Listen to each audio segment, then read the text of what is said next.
동사 결과보, 동사 방향보 사이에 뭐가 들어올 수 있습니까?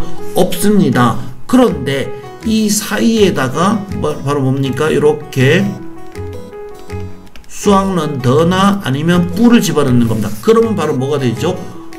가능보가 될 겁니다. 가능보의 긍정, 가능보의 부정이 되는 겁니다. 이런 식의 방법이 있고 또 하나 뭐가 있습니까? 바로 여러분 안녕하세요. 피터중국어의 김쌤입니다. 오늘 또 여러분들과 같이 중국어 동사에 대해서 알아보도록 하겠습니다. 오늘 보실 동사는 바로 이跳라는 동사입니다. 이跳라는 동사는 의외로 뜻이 많습니다. 오늘은 그 중에서 이 네 가지 뜻만 가지고 문장 짓기와 말하기 연습 해보도록 하겠습니다. 자, 그럼 시작하도록 하겠습니다. 갑니다. 자, 읽어보겠습니다. 그는 기뻐서 껑충껑충 뛰었어. 자, 바로 무슨 뜻입니까? 껑충 뛰다, 도약하다라는 뜻입니다. 자, 문장 보시겠습니다. 그는 기뻐서 껑충껑충 뛰었어. 자, 이 말에서 우리말 같은 경우는 주어는 뭡니까? 그는입니다. 그 다음에 수어는요, 뛰었어. 이런 식으로 되겠죠. 자, 그런데 지금 이 말을 한번 보시면요, 이 사람은 지금 어떤 상황인 겁니까? 그는 지금 기뻐하고 있어요. 그래서 그 기쁨을 어떻게 표현하고 있습니까? 그렇습니다. 바로 껑충껑충 뛰면서 그것을 표현을 하고 있습니다. 바로 뭡니까? 그가 기뻐하는 그 모습을 묘사해주고 있는 겁니다. 이해가 가십니까, 여러분들? 우리말 같은 경우는 저는 우리말은 보호가 없다고 얘기를 하는 편이에요. 그런데 이 중국어 같은 경우는 50%가 보호로 되어 있는, 보호가 굉장히 발달되어 있는 언어입니다. 그래서 이 문장 같은 경우도 보호로 간단하게 표현할 수가 있어요. 그는 지금 어떤 상황인 겁니까? 기쁜 상황인 겁니다. 그래서 타高兴 이렇게 하면 그는 기뻐요. 그는 기뻐합니다. 그래서 어떻게 하고 있습니까? 跳起来타高兴跳起来됩니까? 안 되겠죠, 여러분들.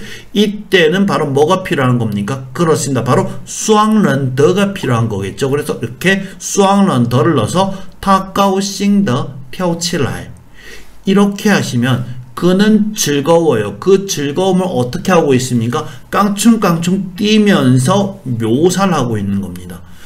상태보호는 저는 뭐라고 가르치고 있습니까? 상태보호는 이미 발생한 동작의 상태를 보충한다고 얘기를 하고 있습니다. 그런데 이 가오싱은 뭡니까? 동사입니까? 아니죠. 이 가오싱은 형용사입니다. 그럼 형용사 뒤에 오는 이 상태보호는 뭘까요? 대부분은 다 뭘 나타낸다? 묘사를 나타낸다. 그래서 그가 기뻐하는 것을 묘사하고 있는 겁니다. 이때 러는 필요가 없습니다, 여러분들. 그래서 읽어보겠습니다. 他高兴地跳起来 한 번 더. 他高兴地跳起来 좋습니다. 이런 식으로 그가 기뻐하는 그 모습을 묘사해주고 있다. 이해가십니까, 여러분들? 좋습니다. 계속하겠습니다. 너는 이 선을 넘어갈 수 없어. 자, 역시 뛰다, 도약하다입니다. 바로 뛰어서 넘어가다.跳는 무슨 뜻입니까? 뛰다입니다. 제자에서 이렇게 뛰는 것도 뛰는 거겠죠. 뛰어서 어떻게 하는 겁니까? 넘어가다. 바로 뭡니까? 뛰어서 넘어가는 겁니다. 이때 결과보, 그 결과가 넘어갔으니까 그 결과보에 합당한 동사는 뭐가 있습니까? 그렇습니다. 바로 꾸어가 있습니다. 그래서 跳过 이런 식으로 표현을 하면 되겠죠. 자, 너는 니, 그 다음에 跳 어떻게 해요?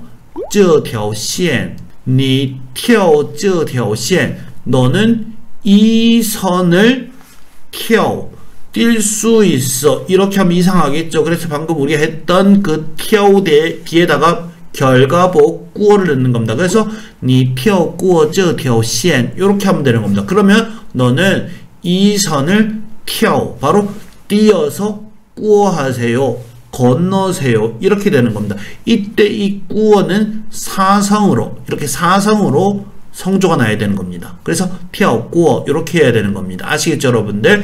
자, 그런데 넘어갈 수 없어요. 어떻게 해야 되는 겁니까? 그렇습니다. 바로 不能 써야겠죠. 你不能跳过这条线 이렇게 하셔야 되는 겁니다. 자, 보시면은요. 不能은 두 가지 뜻이 있습니다. 첫 번째 뭐죠? 뭐라 하죠? 불가능을 나타내는 겁니다. 불가능은 뭐죠? 뭐뭐 할 수 없다 이런 식의 불가능을 나타내고 또 하나는 뭡니까? 그렇습니다. 바로 금지를 나타내는 겁니다. 이 문장에서는 바로 뭘 나타내고 있죠? 금지를 나타내고 있습니다. 그래서 너는 이 선을 넘어갈 수 없다라는 금지를 나타내는 겁니다. 이해가십니까 여러분들? 좋습니다. 읽어보겠습니다. 你不能跳过这条线 한 번 더. 你不能跳过这条线 좋습니다. 이런 식으로 이 跳 뒤에 결과보 동사 꾸어가 와서 그 跳의 결과는 건너다라는 것을 나타낼 수가 있는 겁니다. 아시겠죠 여러분들? 좋습니다. 한 번 더 읽어보겠습니다. 你不能跳过这条线 좋습니다. 계속하겠습니다. 도둑이 담을 넘어서 도망갔어. 역시 뛰다 도약하다라는 뜻입니다. 자, 이 문장 보시겠습니다. 이 문장은 보시면요. 도둑이 주어겠죠. 수로는 뭡니까? 넘다, 넘어서 어떻게 했습니까? 도망갔다. 바로 이 연동문이겠죠. 자, 튀어만 하면 되겠습니까? 아니겠죠. 튀어에서 그 담을 건너야겠죠. 역시 결과보 꾸어가 들어가면 되는 겁니다. 자, 문장 보실까요? 도둑을 뭐라 그럽니까? 그렇죠. 바로 小偷 이렇게 하시면 되는 겁니다. 그 다음에 담을 띄어서 건넜습니다. 그래서 跳过 이렇게 하시면 되겠죠. 그래서 小偷跳过 뭘 넘었죠? 그렇습니다. 바로墙을 넘었습니다. 그래서 小偷跳过墙 이렇게 하면 도둑이 담을 띄어서 넘어갔다 이런 식이 되겠죠. 그 다음에 어떻게 했습니까? 도망갔습니다. 跑了 읽어보겠습니다. 小偷跳过墙跑了 한 번 더. 小偷跳过墙跑了 좋습니다. 이런 식으로 도둑이 주어가 되고 跳가 뭐가 되는 겁니까? 수로가 되는 겁니다. 그 다음에 墙은 목적어가 되겠죠. 이 꾸어 같은 경우는 바로 이 跳에 대한 결과보호가 되는 겁니다. 뛰어서 넘어갔습니다. 그 다음에 跑了 그 다음에 이 동태, 이것은 뭐 동태조사, 문장 끝에 있으니까 당연히 어기조사입니다. 그렇지만 이 어기조사는 동태조사 뜻도 갖고 있는 겁니다. 그래서 완료를 나타내는 거죠. 그래서 도둑이 담을 넘어서 도망갔다가 되는 겁니다. 이해가시죠 여러분들? 좋습니다. 계속하겠습니다. 축구공이 바람이 없어서 튀어오르지 않아. 자, 바로 무슨 뜻입니까? 물체가 탄력에 의해서 튀어오르다라는 뜻입니다. 그런데 이 표현에서는 튀어오르지 않아, 튀어오를 수 없어 라는 형태가 되는 겁니다. 우린 방금 배웠습니다. 바로 뭐였죠? 부능은 두 가지 뜻이 있다고 했습니다. 첫 번째는 불가능, 뭐뭐 할 수 없다. 하나는 뭐였습니까? 금지였습니다. 그러면 이 문장에도 부능을 쓰면 될까요? 될 수도 있지만 안 될 수도 있습니다. 같이 한번 보시겠습니다. 축구공이 바람이 없다. 그래서 어떻습니까? 튀어오르지 않는다. 이런 형태가 되겠죠. 자, 축구공을 뭐라 그럽니까? 그렇죠. 바로 주치우라 그럽니다. 주치우가 어떻습니까? 没有 바람, 7. 그래서 没7 이렇게 하는 겁니다. 그래서 주치우 没7 이러면 주치우 바로 축구공이 바람이 없다. 그래서 어떻습니까? 不能跳 이렇게 해도 되는 겁니다. 그런데 제가 예전에 가능보의 불가능과 부능의 차이점을 설명한 영상이 있습니다. 그 영상을 참고하시면 좀 더 도움이 되세요. 일반적으로 어떤 조건이 나왔을 때 그리고 그 조건에서 이걸 할 수가 없을 때는 일반적으로 뭘 써준다? 가능보의 부정을 써준다. 부능을 썼을 때는 부능은 두 가지 뜻이 있다고 했어요. 불가능의 뜻도 있지만은 금지의 뜻도 있다고 했습니다. 그러다 보니까 오해를 만들 수가 있어요. 그러니까 아예 뭘 쓴다? 앞에 이런 조건, 바로 주치우 没7이라는 조건이 나왔을 때는 어떻게 한다? 가능보의 불가능, 바로 부정형을 써주면 된다. 그럼 뭐 어떻게 하죠? 跳起来 하면 뛸 수 있다. 근데 跳不起来 이렇게 하면 되겠죠. 跳不起来 주치우 没7 跳不起来 이러면은 축구공이 바람이 없다. 그래서 튀어붙일라에 뛰어오를 수 없다. 그래서 뛰어오르지 않는다. 이렇게 되는 겁니다. 이해가십니까, 여러분들? 한번 읽어보겠습니다. 갑니다. 足球每次跳不起来. 한 번 더. 足球每次跳不起来. 좋습니다. 보시면은요, 주어는 뭡니까? 足球입니다. 수로는요, 매입니다. 매요 할 때 그 매 없다죠. 뭐가 없습니까? 7. 바로 바람이 없다. 이렇게 되겠죠. 그 다음에 역시 주어는 뭡니까? 足球입니다. 수로는요, 跳. 목적어는요, 없습니다. 起来는 뭐죠? 이 起来 같은 경우는 적어보겠습니다. 이렇게 복합 방향 보호죠. 복합 방향 보호입니다. 가능 보호를 만드는 방법은 세 가지 정도가 있습니다. 기억나십니까, 여러분들? 첫 번째는 뭐죠? 그렇습니다. 일단 이렇게 되겠죠. 적어보겠습니다. 동사가 있죠. 그 다음에 이렇게 동사 뒤에 뭐가 올 수 있습니까? 결과 보호가 올 수 있습니다. 그 다음 또 뭐가 올 수 있죠? 그렇습니다. 이렇게 방향 보호가 올 수 있습니다. 이렇게 동사와 결과 보호, 동사 방향 보호, 동사 결과 보호, 동사 방향 보호 사이에 뭐가 들어올 수 있습니까? 없습니다. 그런데 이 사이에다가 바로 뭡니까? 이렇게 수학는 더나 아니면 뿌를 집어넣는 겁니다. 그러면 바로 뭐가 되죠? 가능보호가 되는 겁니다. 가능보호의 긍정, 가능보호의 부정이 되는 겁니다. 이런 식의 방법이 있고 또 하나 뭐가 있습니까? 바로 동사 더, 뿌 뒤에다가 막바로 이렇게 리아오를 넣는 겁니다. 리아오의 뜻은 뭐죠? 리아오는 동사입니다. 이 동사의 뜻은 끝내다 뭐 이런 뜻이 있습니다. 그래서 쪼블리아오 이러면은 끝낼 수가 없어라는 뜻이 되죠. 그래서 할 수 없어 이런 식으로 번역이 될 수가 있는 겁니다.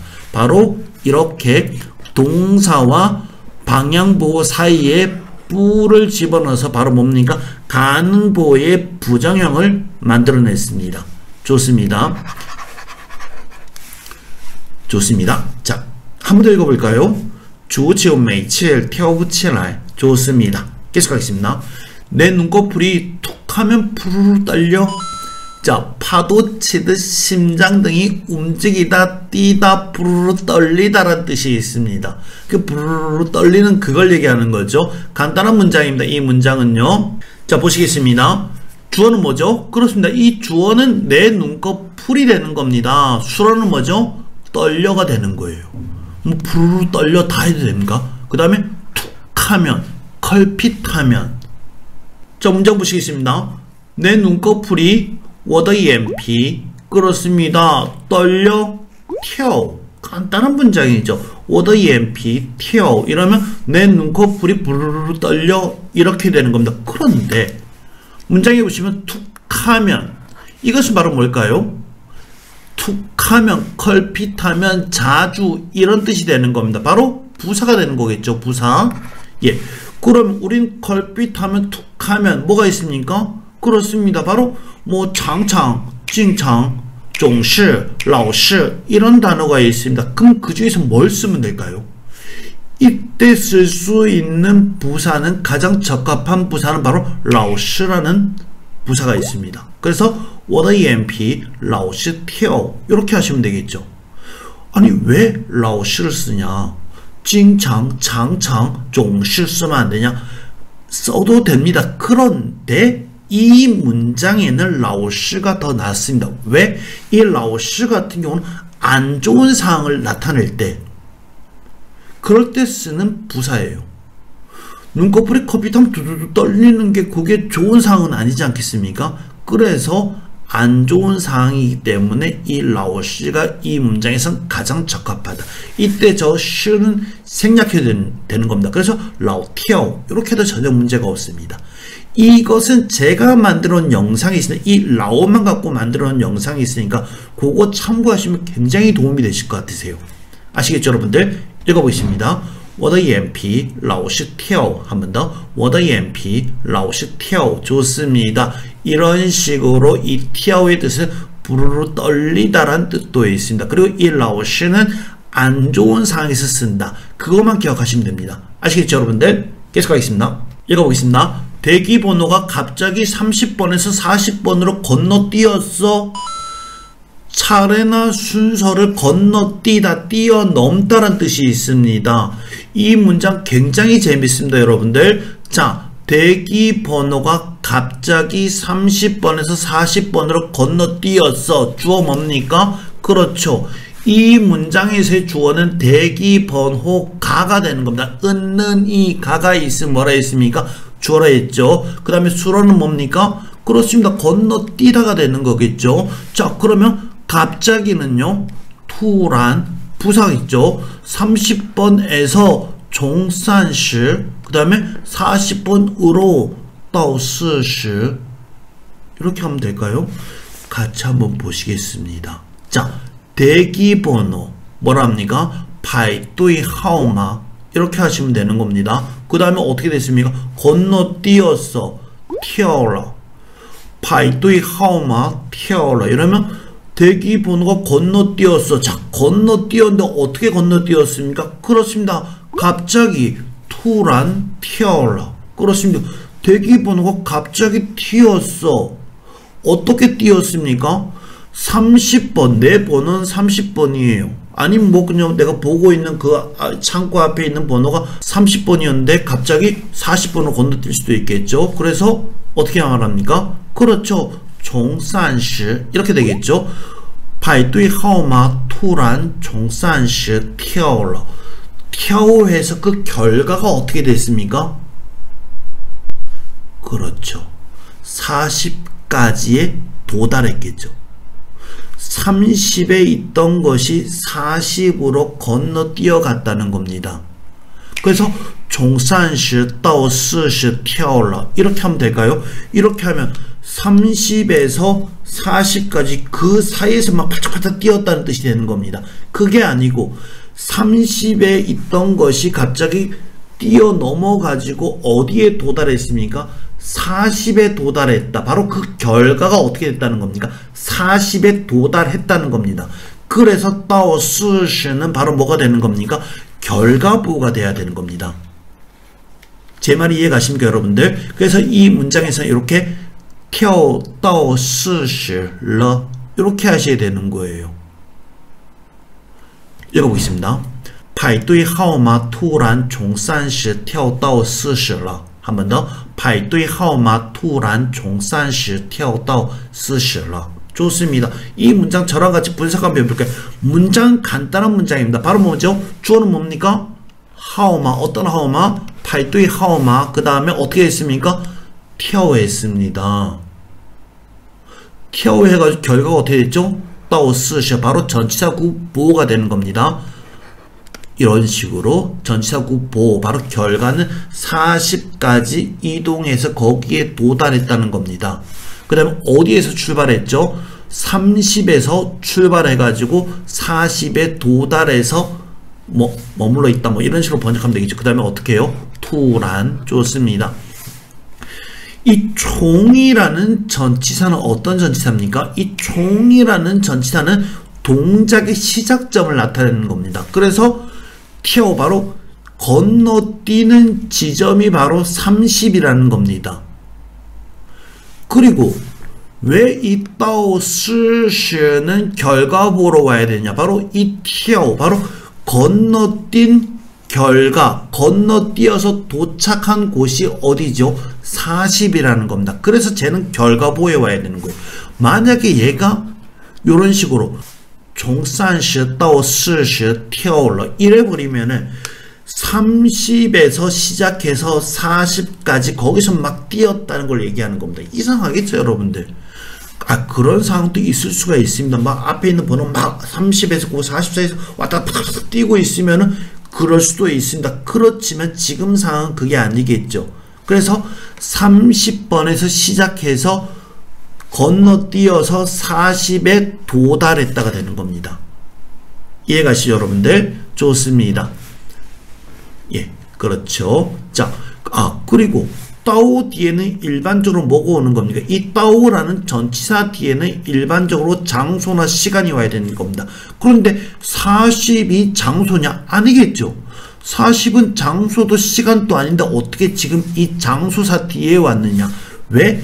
보시면 지금 이것들은 장소는 아니지만 장소처럼 지금 어떤 지점을 나타내고 있는 겁니다. 그리고 번역도 보시면요. 30에서 40까지 띄었어. 이렇게 되겠죠. 그러면은 만약에 이것을 30에서 어디까지 띄었어? 이러면 종산시跳到 날 이렇게 되겠죠. 날은 뭡니까? 바로 시간, 장소를 나타내지 않고 어디란 장소를 나타내니까 지금 이거 자체는 장소의 역할을 한다는 겁니다. 이렇게 이해를 하시면 되세요. 이해가시면 여러분들 한번 더 읽어볼까요? 排队号码突然从30跳到40了. 좋습니다. 계속하겠습니다. 읽어보겠습니다. 선생님은 내 이름을 건너뛰었어. 역시 차례나 순서를 건너뛰다 뛰어넘다란 뜻이죠. 간단한 문장입니다. 주어는 뭡니까? 선생님 은이겠죠. 수어는요 건너뛰었다. 그 다음에 뭘 건너뛰었죠? 그렇습니다. 내 이름을 건너뛰었습니다. 간단한 문장이죠. 老师 그 다음 老师가 뭘 했죠? 跳了. 그렇습니다. 뭘 跳 했죠? 我的名字 이해가십니까 여러분들? 읽어보십니다. 老师跳了我的名字 한 번 더. 老师跳了我的名字 좋습니다. 이거의 느낌은 선생님이 내 이름을 그냥 해가 건너뛰었다 그런 뜻이 아니겠죠. 바로 내 이름을 부르는데 그 부르는 것을 건너뛰었다. 내 이름을 안 부르고 그냥 건너뛰었다 그런 뜻이 되는 겁니다. 이해가시죠 여러분들? 좋습니다. 이번에는 퀴즈 풀면서 다시 한번 읽어보도록 하겠습니다. 갑니다. 읽어보십니다. 그는 기뻐서 껑충껑충 뛰었어. 그렇죠. 읽어보십니다. 他高兴地跳起来 한 번 더. 他高兴地跳起来 좋습니다. 계속하겠습니다. 너는 이 선을 넘어갈 수 없어. 그렇죠. 읽어보겠습니다. 你不能跳过这条线 한 번 더. 你不能跳过这条线 좋습니다. 계속하겠습니다. 도둑이 담을 넘어서 도망갔어. 그렇죠. 읽어보겠습니다. 小偷跳过墙跑了 한 번 더. 小偷跳过墙跑了 좋습니다. 계속하겠습니다. 축구공이 바람이 없어도 튀어오르지 않아. 그렇죠. 읽어보겠습니다. 足球每次跳不起来 한 번 더. 足球每次跳不起来 좋습니다. 계속하겠습니다. 내 눈꺼풀이 툭 하면 푸르르 떨려. 그렇죠. 읽어보겠습니다. 我的眼皮老是跳 한 번 더. 我的眼皮老是跳 좋습니다. 계속하겠습니다. 대기번호가 갑자기 30번에서 40분으로 건너뛰었어. 그렇죠. 읽어보겠습니다. 排队号码突然从30跳到40了 한 번 더. 排队号码突然从30跳到40了 좋습니다. 계속하겠습니다. 선생님은 내 이름을 건너뛰었어. 그렇죠. 읽어보겠습니다. 老师跳了我的名字 한 번 더. 老师跳了我的名字 좋습니다. 이렇게 동사 跳에 대해서 알아봤습니다. 저희 영상이 여러분들에게 도움이 되거나 유익하다면 구독, 좋아요, 알람 설정 부탁드리겠습니다. 수업 마치겠습니다. 수고하셨습니다. 再见